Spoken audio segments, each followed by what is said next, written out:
Hello ladies and gentlemen, Evan here from TV. So it's been a while, very long while, since I did a video last, and I'm going to come back into this with a lot more confidence this year and keep it going for as long as possible. So to start off with, in the first video back we'll be doing some What It Takes gameplay. Quick thing about What It Takes was it was a little update about a day or two ago, I think it was, where if you go into your missions it's now added a campaign, which is this consistent stream of missions which enables you to unlock a variety of premium or special vehicles. Now if you did play on the test server for 9.5, I think these vehicles were in there. I cannot remember for the life of me. However, to acquire them in the campaign you need to, if I remember correctly, you need to acquire 20 commendations, which can only be acquired from 20 commendations for all vehicle for completion with all honours. So there you go, you need to complete all of these missions with honours. As you can see, I've done a few of them with honours, and I've done quite a large variety of them. Well, let's say a large variety of them, but I've done a fair amount of them on just standard completion requirements. That being said, I've recently unlocked this thing, the STA-1. It's a Japanese Tier 8 medium tank, and I've already got a crew in it. That's my Chi crew, minus the radio operator. I'm going to assume that the commander takes over that job. Yes, he does. He is a radio operator and a commander at the same time.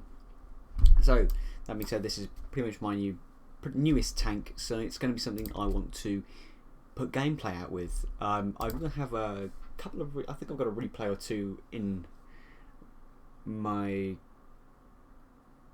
replays folder somewhere that are pretty good, and I'll upload those to this YouTube thingy in the next coming days as I find the time to do so.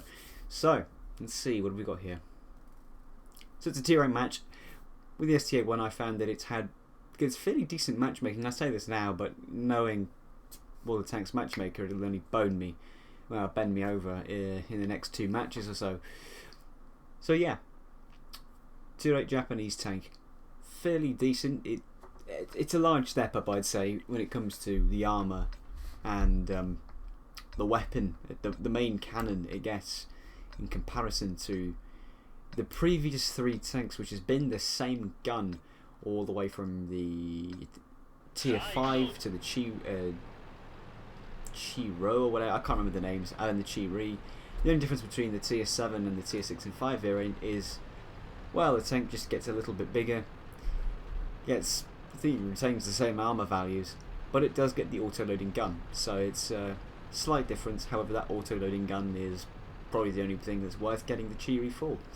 And of course you have that really good line of tanks that you can get after it, like the STA, the STB. Is the STB correct? I think so, I'm not too sure. Trying to talk about a tank that I know nothing about, as you can very well see. So as you can see, we're going down to the south side of the map. One thing I've noticed about this tank is, in comparison to the Chi-Ri, it has disgusting gun depression. It's really bad. However, like I said, the 90mm that it does down kind of makes up for the previous lot of tanks that you would have had to experience in this tech tree. Again, it's very lightly armoured. Pretty much anything can go through it. However, it's just a big step up from the Chi-Ri. And when it comes to overall traverse, it still retains that large amount of mobility. However, when it comes to speed, it's not the fastest in the tier 7 mediums. Tier 8 mediums by a long shot. In fact, any tier 8 tank, for that matter, there are tier 8s faster than this thing. Like tier 8 heavies faster than this thing. Even things like that, the T25-2, which is a tier 7, is. Why am I trying to compare this to a tier 7 tank destroyer? But yeah, that thing is still remarkably faster than this, and it's probably still slower than a KV4 going downhill, so there is that. As you can see there, if that was another tank, it would have gone through if it was one of the other tanks in this tech tree, that shell would have gone through and probably killed someone from the crew. However, being this is a better tank, there you go. There's the bad armor hitting the just under the lower plate there, to the lower plate. I'm going to assume for a second that that's the E8 Sherman on the other team, just because of the low amount of damage done. Never mind, he's on my flank. This thing is not good at firing on the move, and as you can see, this E8 is ripping us apart with his substantially quicker reload and fairly damn good 75mm gun. The trick here is trying to keep the armor frontally to him, despite him having the better gun to a degree and better armor than this tank, most likely. You can tell he's auto-aiming like myself here. However, the only difference is my gun is better. So in that fight, I kind of win. I also have more hit points, so I win. But as you can see, that's 76mm just ripping this tank apart really, really easily. So that just gives you a pretty rough idea as to how badly armoured the Japanese tanks are, even at tier 8. Now after that engagement, it's left us on a measly 357 health. So what we're going to try and do is we're going to try and push into the cap. We know there's a T-32 behind us. We know that there's a Tiger II on the north and a T-25, and I believe the Challenger died. Yep, the Challenger died, so it's just a T-25-2 somewhere lurking in their base, along with probably both those artillery. One's been spotted up in the north. However, we're going to push in, see what we can do, probably die, and we'll see how it goes. So yeah, that T-32 being chased, I'm assuming, by the Jagd Tiger. He's going to be on our backside pretty quickly. T-25-2 trying to hide behind the buildings. He's got 3 tanks on him. I don't think... Yeah, there you go. There he goes. His survival chances were very, very low in that instance. VK-30-odd-D going after the artillery, I'm going to assume. Probably going to run into the Tiger II and get obliterated by that 88 that the Tiger II downs. Okay, so I think these guys have got it over there. I'm going to go help out with the Jagd Tiger. Even though the T-32, if he penetrates me, will probably kill me in one shot. If I don't track myself first. There you go, there's that stupid play by myself there. However, if I wouldn't have done that, I probably would have got into cover in the time. And one thing I do need to do is put a repair kit on this thing to be able to get out of such situations. And that's in battle. We'll take a quick look at his stats. Currently this is stock. I have not got any of the upgrades for it. This is completely stock vehicle. So let's compare this gun. I want to do a comparison of the gun, because from my experience this is not the best 90mm gun. In fact, it's pretty weak for stock. If we compare it to, let's see, I believe the Patton starts off with the same gun that the Pershing has at tier 8. No, it starts off with a tier 7 version, which is still, as you can see, per penetration, is still better with standard AP rounds. Obviously the other specs are the same, damage modifiers are the same.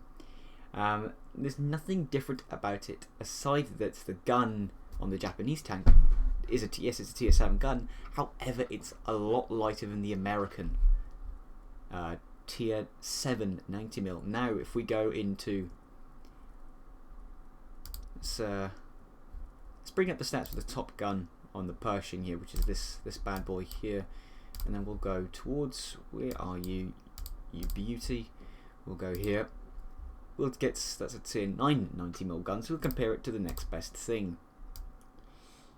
So, what's the difference here? Well, one of them has a slightly higher rate of fire. The Japanese gun does get 5mm of extra penetration with standard rounds, and then with its gold rounds, which I'm going to assume is APCR, which is going to be APCR, is, well, it's 7mm extra penetration, which is not bad at all. Again, it's a lighter gun, other than that, it's... Oh, it fires heat. That explains the slightly higher penetration. Okay, so that kind of explains it. The damage I would hope would be a little more than 240, which averages the same as a Pershing firing APCR. So that's not a very good gun in comparison. So I think this nope, it's still a metal. Let's take out the old. Ooh, what are we going to take out? Let's see. Got a few of the low tiers that I'm grinding, or wanting to work in my spare time. Let's take out the KV-1. Hopefully we get a tier 5 matchup, otherwise this thing is just going to die horribly. Nope, tier 6. There's the tier 6 variant of the Japanese tier 7 Chiri, the Chito. Now, one thing you'll notice with the Japanese tanks from tier 5 to tier 7 is they just get progressively bigger and keep the same gun. And I think they retain the same armor values as well. So you're a light armor tank that just becomes an increasingly bigger target, which is kind of not what you want. If you was getting bigger, you'd hope you get more armor, but no, you don't. That is simply not the case. It feels like your tank is made of sheet metal, which is excessively easy to penetrate, even with low calibered weapons.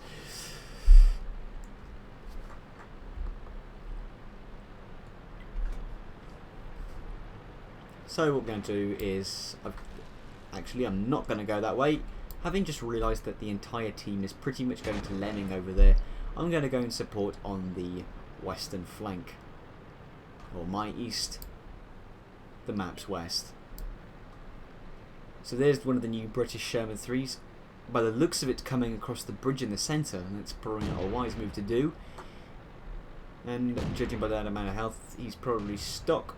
And then again, I can't remember the hit point value for the average hit point value that is for tier 5 mediums, having played the Sherman, good old Sherman, a lot. Now, big 1.0 whatever the hell this cannon is on this thing versus range on a KV-1, and of course no accuracy. 122mm on the KV-1 is completely inaccurate. Cromwell, they're trying to get a side shot in. This is where we're going to start taking a low. My Jesus Christ, there's the artillery. We just got the shit kicked out of us. We're down to half health. There's a VK-30-P on our right because nobody came on the left. Now, if I was to try my luck with this gun, I would preferably want to be targeting the Chito, which for a tier 6 does get a substantial amount of health. Oh, and there he goes. He sees me. He backs up. And of course, everything in this sort of matchup is going to kill you. Very big. Nothing I could have done in that sort of situation. Trying to cover that flank in the most unsafe manner possible, just to pass the time while I could get this tank back in the action. Now, in terms of what we didn't do too well. So obtained 1,497 damage, 635 base XP, which translates to 952 with premium. So we'll grab another match in this thing. The first thing I'm going to get probably, what's the weight on this thing? 11,000. I'll probably just get the rifled gun, because it doesn't weigh much more than that gun, so the tracks probably won't be necessary. So, that being said, we will continue with this. So as I was posting over stats there, you guys would have seen that this tank does have really good mobility in terms of the overall traverse. In fact, let's have a look at it again. 40 traverse speed on that's the tracks, that's the vehicle traverse, which is pretty damn good. And then 45 is his top speed. Where is the turret traverse? There we go, 42 turret traverse, which means this thing's pretty fast at turning. I mean, it might not be the fastest tier 8 with 45 kilometers an hour. However, that's still pretty decent, and it's a very mobile tank, to say the least. Uphill, it slugs a little bit, but it's pretty good regardless. So now the good old wargaming matchmaker taking its merry time in trying to find a game. 16 seconds, 17 seconds, 18 seconds, 19 seconds, 20 seconds. Will we get 25? No, we won't, because it's found us a match. Here we go. Matchup that this thing is probably not going to perform very well in. Tier 9. As you can see on the other team, we have a very dangerous platoon. I've not got XVM on, but I'm assuming if they're all platooned up in scouts, they're probably a very good platoon. Or they're just a bunch of friends who are very, very on the side of wishful thinking or stupid. Scout tanks, especially like the M41 Bulldog, really good tanks. Pretty deadly, in fact. Only, well, I say that, but they're only deadly when played correctly. You know, to see how they do at the end of the game, if we even make it that far, with dangerous tanks on the enemy team, like that's WZ and that Waffenträger Auf 100, Auf Panzer 4. I played too many tier 10 games in the past week with my higher tier tanks like the M103, the Patton, and the T110E4. And some of my other tier 8s, and I've come across that tank so much that it's just becoming in my nature to say that whenever I see something with WT, and I begin to brick it every time I see something with that name, because that tank is just a monster. Lightly armoured monster, but it's a monster nonetheless. Now, as you can see over there, you have the Jagdpanther 2 and an IS-3, one of those Bulldogs on our team decided he wanted to drive off a cliff. Probably not the wisest of decisions to make. Now, IS-6, an IS-3 and a Jagdpanther 2 over there. I'm not going to go this way. Somebody else is shooting. The Tiger 2 is trying to deal with it. Plus, oh, there's a Tortoise over there as well. That's not where I'm going. I don't want to go there now that I've seen that. Is that abandoning a flank? No, it's not. I'm just going to go sit up here. I'm going to wait for them to come round, because this 90mm gun is not going to do much. And there's way too many tanks around on the left flank here for me to be able to push around, get into a position where I can fire on the centre and be able to cause damage to those tier 8s and that tier 9. So we're going to wait patiently here. I have a feeling this team is going to lose, a very big feeling, despite the amount that we've lost already. Unlucky bounce there. Here comes the IS-3 and one of their M41 Bulldogs and the Tortoise. This is not looking good.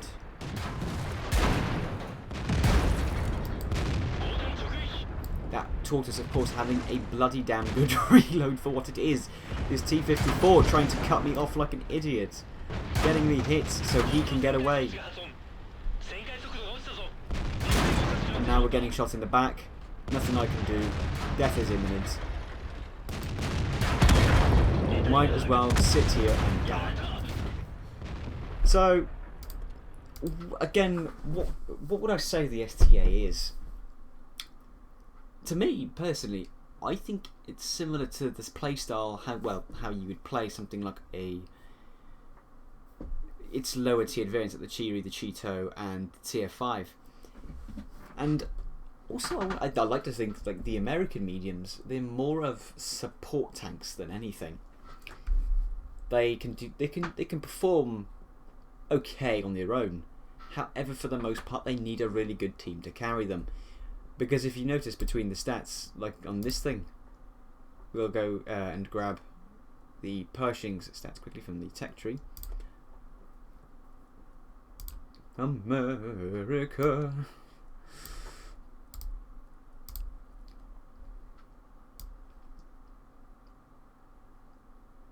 As you can see, though, the American, obviously, American tank, obviously having the slightly better armor. It's not that much better. However, it's pretty bad, I would say, for a medium tank at tier 8. When there are considerably better, there are other tanks in the game which have a tier 8, which are medium, that have better armor than this. So, in terms of fire rate, this is the stock configuration, so it's going to have the 76mm gun. The stats will be roughly the same in terms of gun. Signal range is obviously the last radio. So just look at the armour. Just look at the armour, peeps. Take a long, hard look at the armour. It's not that good, and this is why I say they're support tanks. Like, yes, they can perform well on their own. However, you really do need to stick with, you really need to move with a team with these tanks, and you need to have a good team. The only difference between these two tanks really is that one is bloody heavy, has a faster top speed, less mobility than the other one. And that's really the only difference. However, like I said, they're support tanks. You need to move them with the team. Otherwise, for the most part, you're going to be very ineffective. You're not going to be able to do much damage. Because other tanks, with the Cheery, I found when I've been moving with groups, when I was moving with groups of tanks, they would more likely try to focus on you being the lighter armoured tank, instead of things like, say, an IS-3, which has a bigger gun, better armour, and is certainly a lot more dangerous tank to play. So with tanks like this, you really do rely on your team. Anyways, guys, I hope you've enjoyed this video and you have a little bit of a better understanding as to how to play the STA-1 and somewhat to a degree American medium tanks. I'm not going to get into that for now. However, I'll cover American mediums in a different video. But certainly for the Japanese, they are mainly support tanks. You cannot. There you go. Here she is. This is a support tank. By no means is this any other tank. This is a support tank. You can outperform other tanks, yes, but I'd recommend that you move with the team and you support the heavier tanks, because this thing will fail you otherwise. Anyways, guys, I hope you've enjoyed, and there'll be more content coming on the channel very soon. But until then, have a good day, afternoon, night, whatever time of day it happens to be with you, and I will catch you in the next one. Adios, people.